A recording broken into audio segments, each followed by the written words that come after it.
नमस्कार दोस्तों, मैं विष्णु सिंह। आप देख रहे हैं खबर आसपास। आज हम बात करने वाले हैं एक बहुत ही महत्वपूर्ण सीट झंझारपुर लोकसभा सीट के बारे में। मैं आपको बता दूं, मधुबनी जिला के अंतर्गत 2 लोकसभा सीट आती है। एक मधुबनी स्वयं में लोकसभा सीट और दूसरी जो लोकसभा सीट है वो आपकी है झंझारपुर। झंझारपुर लोकसभा सीट इसलिए भी मुख्य हो जाती है क्योंकि कहीं ना कहीं झंझारपुर में इस समय विधायक बीजेपी के हैं। मैं आपको बता दूं, वर्तमान में इस समय विधायक बीजेपी के नीतीश मिश्रा जी है और साथ साथ सांसद का बारे में बात की जाए तो इस समय वर्तमान सांसद जेडीयू के रामप्रीत मंडल जी है। मैं आपको बता दूं, झंझारपुर सीट पिछले 2 लोकसभा चुनाव से लगातार बीजेपी और जेडीयू के गठबंधन के कारण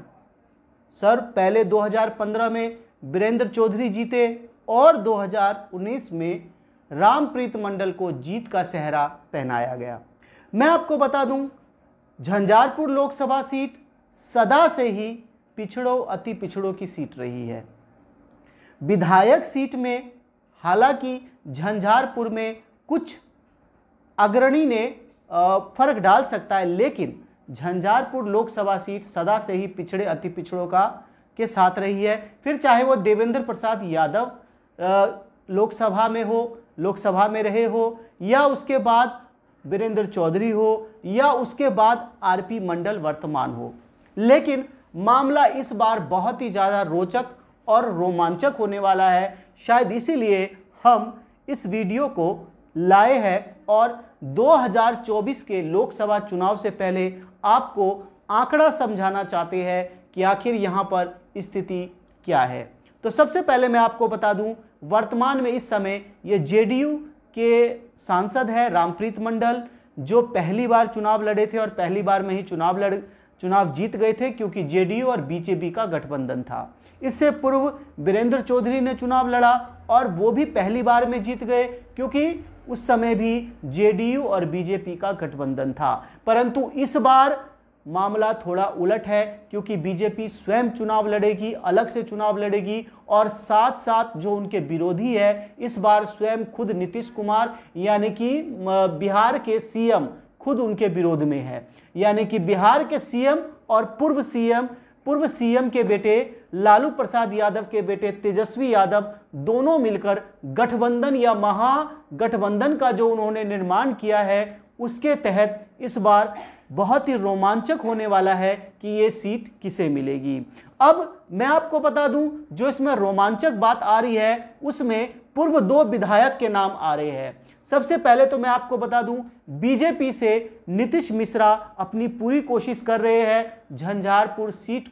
झंझारपुर लोकसभा सीट को लिया जाए। इसके लिए अभी हाल ही में जेपी नड्डा झंझारपुर आने वाले थे, किसी व्यक्तिगत कारणों से उनका वो दौरा रद्द हो गया। परंतु 16 तारीख को दोबारा से बीजेपी के चाणक्य कहे जाने वाले अमित शाह की एंट्री है झंझारपुर में। जी हाँ, बिल्कुल सही सुन रहे हैं, अमित शाह 16 तारीख को झंझारपुर आने वाले हैं और उनका झंझारपुर लोकसभा क्षेत्र में आना ही कहीं ना कहीं बीजेपी के लिए एक बहुत बड़ा सवाल है कि आखिर ऐसी क्या बीजेपी को जरूरत पड़ गई कि अपने सबसे बड़े चाणक्य जिसे हम कह सकते हैं बीजेपी का, उन्हें स्वयं से ही झंझारपुर लोकसभा क्षेत्र में आना पड़ा। तो कहीं ना कहीं आप कह सकते हैं पूर्व बिहार उपाध्यक्ष नीतीश मिश्रा जी, जो कि वर्तमान में इस समय विधायक है, कहीं ना कहीं उनका ये प्रयास है कि इस बार लोकसभा चुनाव लड़ा जाए और बीजेपी की सीट से लड़ा जाए।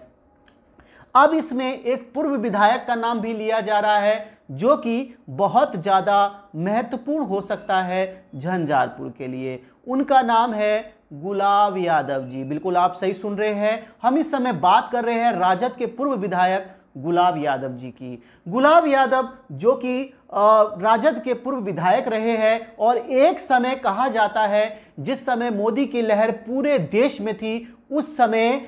नीतीश कुमार और तेजस्वी यादव के गठबंधन में जब नरेंद्र मोदी जी की लहर पूरे देश में थी उस समय गुलाब यादव जी ने झंझारपुर की सीट निकाली थी और राजद से विधायक बने थे, और कहीं ना कहीं आप झंझारपुर या मधुबनी की राजनीति में इस समय गुलाब यादव को नज़रअंदाज नहीं कर सकते, क्योंकि कहीं ना कहीं उन्होंने ये सिद्ध करके दिखाया है कि राजनीति में अब उनका कद छोटा नहीं रहा है, और झंझारपुर की राजनीति में कहीं ना कहीं या मधुबनी की राजनीति में कहीं ना कहीं अब आप उनकी उपस्थिति को नज़रअंदाज नहीं कर सकते, क्योंकि पूर्व में उन्होंने अपनी बेटी बिंदु गुलाब यादव को जिला अध्यक्ष बनाया है, और साथ साथ राजद के विरोध के बाद अपनी पत्नी को एमएलसी बनाया, अंबिका गुलाब यादव को, जिस समय पार्टी का विरोध भी रहा, और निर्दलीय के रूप से उन्होंने अंबिका गुलाब यादव को चुनाव लड़ाया और एमएलसी भी बनाया, जो कहीं ना कहीं मधुबनी की राजनीति में एक बहुत बड़ा ड्रॉबैक था, क्योंकि जिस प्रकार से नीतीश कुमार के बहुत ही सहयोगी संजय झा ने विनोद सिंह को एमएलसी बनाने की कोशिश की, और साथ साथ बीजेपी नेतृत्व ने भी पूरा काम किया, लेकिन विनोद सिंह एमएलसी नहीं बन पाए, और अंबिका गुलाब यादव को जिस प्रकार ने गुलाब यादव जी ने अपने रसूख का प्रयोग करके, जिस प्रकार से अपने पैसों का या धन बल का यूज करके जिस प्रकार से अंबिका गुलाब यादव को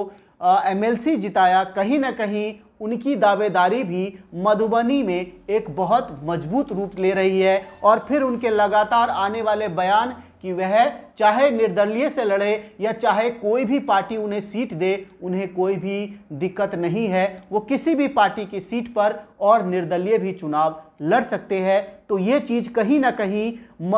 झंझारपुर की लोकसभा सीट को एक बहुत ही रोमांचक मोड़ पर ले आती है। अब देखना होगा कि ऊंट किस करवट बैठता है, और दिलचस्प होगा कि आखिर बीजेपी का लोकसभा सांसद कौन होता है, लोकसभा सांसद की सीट पर किसे मिलती है, और साथ साथ ये आरजेडी और जेडीयू के लिए भी एक बड़ा सवाल होगा कि आखिर झंझारपुर की लोकसभा सीट के लिए नीतीश कुमार किसे अपना उम्मीदवार उतारेंगे। क्या आरपी मंडल की वापसी होगी, या फिर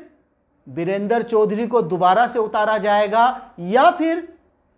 एक बड़े खिलाड़ी देवेंद्र प्रसाद यादव ही कोई खेल खेलेंगे। देखना काफ़ी दिलचस्प होगा। हम इस तरह की अपडेट आपको लगातार दिखाते रहेंगे, और साथ साथ मधुबनी अगले वीडियो में हम मधुबनी लोकसभा के बारे में भी बात करेंगे। तो उम्मीद करता हूं इस तरह के वीडियो को आप ज़्यादा से ज़्यादा शेयर करेंगे, लाइक करेंगे, और अगर आपने चैनल को सब्सक्राइब नहीं किया है तो आज ही कर ले, क्योंकि लोकसभा चुनाव 2024 में आने वाले हैं, और हम अपने चैनल के मीडियम से लगातार आपको इस तरह की अपडेट देने वाले हैं। तो फिर मिलेंगे अगले वीडियो में, तब तक आप लोग देखते रहे खबर आसपास। जय हिंद, जय भारत, जय मिथिला।